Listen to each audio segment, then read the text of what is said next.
Hi everyone! Well, it's time to review Fortnite. I tried to really do my research on this one because I admittedly have a lot of preconceived notions about this game, so I wanted to try to be fair. That being said, a lot of my research ended up backing up what I already thought about this game. So let's find out if Fortnite is okay for your kids. First, my disclaimer. This is just my opinion, and you're welcome to disagree with me. In fact, I'm sure many of you will disagree with me. I know people who let their 5-year-old play Fortnite, and I know people who ban it entirely. So nothing I can say here will please everyone. I apologize in advance. Let me give you some quick background if you don't know much about Fortnite. There are actually a few different versions of this game, but Battle Royale is by far the most popular, so that's what I'll focus on. In this game, you're fighting other players to be the last person standing. You're dropped into a world where you have to find weapons and other resources while trying not to get killed by the other players. I'll share more about the game as we get into the ratings, so I'll leave it at that for now. Let's dive right into these ratings, starting with cost. Before Fortnite, most people hadn't heard the term microtransactions. Fortnite has absolutely mastered the art of free games that are not actually free. So you can download and play Fortnite for free, but throughout the game, there are very enticing opportunities to spend VBucks. You can buy outfits, weapons, emotes, and more. And VBucks are, of course, purchased with real, actual money. So no big deal, right? Lots of games have in-app purchases. Well, it was reported that Fortnite can literally make hundreds of millions of dollars with these purchases. That's outrageous. This is a serious thing. If your kid plays Fortnite, they will want to spend money. And don't even get me started on the merch. There's tons of that as well. So cost is a big issue here. I'm setting it to medium high. Now we'll move on to the annoying factor. Every time I do this section, it's a bit subjective, and this is no different. There are a few things that might annoy you about this game. The first is the cost and the constant requests for V-Bucks. The second is the dances. Different characters have different dances that your kid may pick up and do 1,000 times. This one isn't a big deal for me, but it may bug you. The big one for me is the addictive nature of this game. I don't know if these guys have hired child psychologists or addiction specialists or something, but this game is like a drug.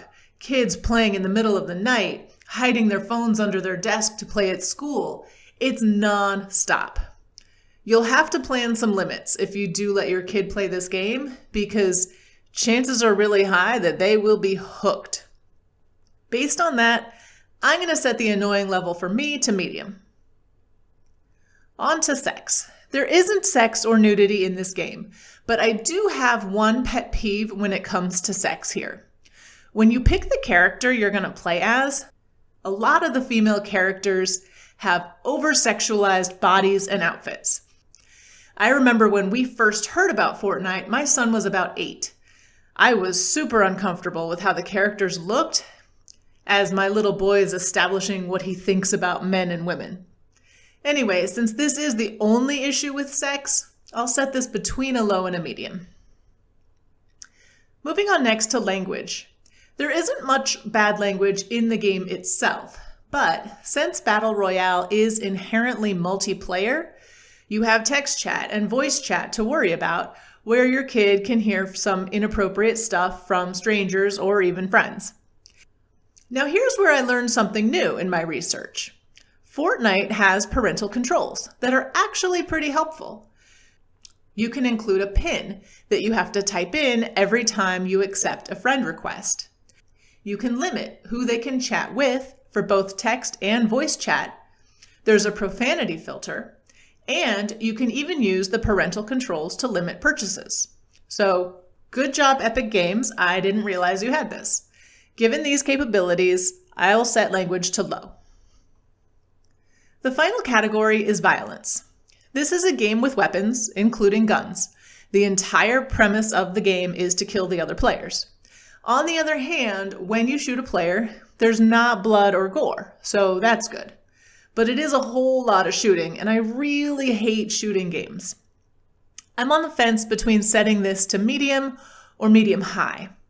I think I'm going to go with medium because there's also no scariness factor here. Okay, that's all the rating categories. I have to say, I thought this game would fare worse. I personally do not like this game at all.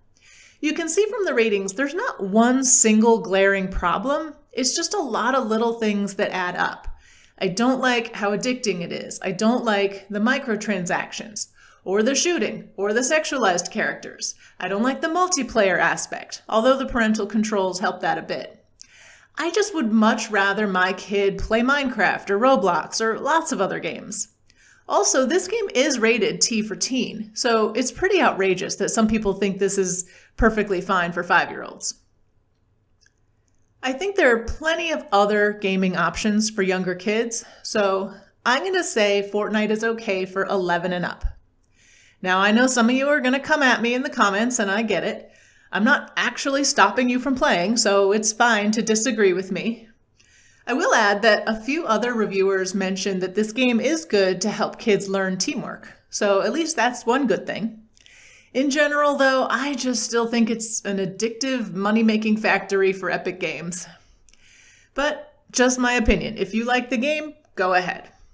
Okay, that's it for today. Feel free to bomb my comments with how much you disagree. I'm ready for it. Thanks for watching, and don't forget to subscribe to see more reviews of what games, shows, and more are okay for your kids. See you next time.